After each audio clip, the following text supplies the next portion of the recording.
আগামী 2.5 বছর 5 রাশির জন্য খুব কঠিন সময়। শনি 7.5 ঢাইয়ার কোপে কারা। মেষ রাশি, সিংহ রাশি, ধনু রাশি, কুম্ভ রাশি, মীন রাশি। 9টি গ্রহের মধ্যে শনিকে একটি বিশেষ স্থান দেওয়া হয়েছে। জ্যোতিষশাস্ত্রে শনিদেবের যাত্রা অত্যন্ত গুরুত্বপূর্ণ বলে মনে করা হয়। শনি ন্যায়বিচারের গ্রহ হিসাবেও বিবেচিত হয়। শনিদেব ব্যক্তিকে তার কর্ম অনুসারে পুরস্কার ও শাস্তি দেন। যখনই শনি তার গতিবিধি পরিবর্তন করে, এটি সমস্ত রাশির জাতকদের জীবনে নেতিবাচক প্রভাব ফেলে। এই গ্রহের শক্তিশালী অবস্থান যে কোনো মানুষকে ধনী করে তুলতে পারে। এটি জীবনকে সুখে পূর্ণ করতে পারে। 2.5 বছর পরে শনি মীন রাশিতে প্রবেশ করবে এবং এর সঙ্গে 5 রাশির জাতকদের জন্য কঠিন দিন শুরু হবে। আগামী 2-9 মার্চ শনির গমনের সঙ্গে সঙ্গে কিছু রাশির জীবনে 7.5 এবং ঢাইয়া শুরু হবে, যা অত্যন্ত সমস্যাদায়ক বলে মনে করা হয়। জেনে নিন মার্চ মাস থেকে কোন রাশির জাতকদের খারাপ দিন শুরু হবে। 2.5 বছর ধরে হয়রানি 7.5 এবং ঢাইয়ার সময় কিছু রাশির জাতকদের অনেক ঝামেলা পোহাতে হয়।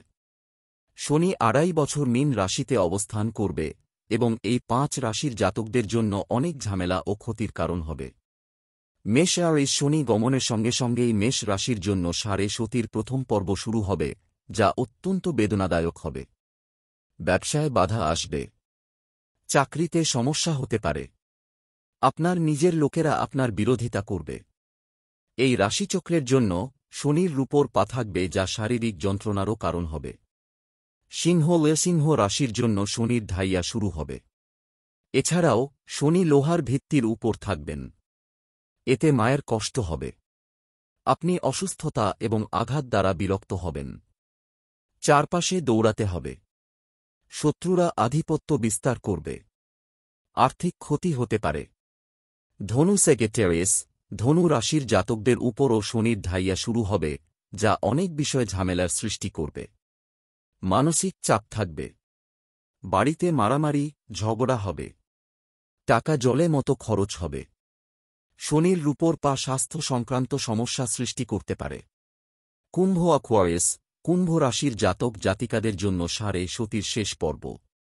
তাই শুরুটা কঠিন হলেও শেষটা ভালো হবে। সাবধানে চলাফেরা করুন। আপনার স্বাস্থ্যের যত্ন নিন। হুট করে সিদ্ধান্ত নেবেন না।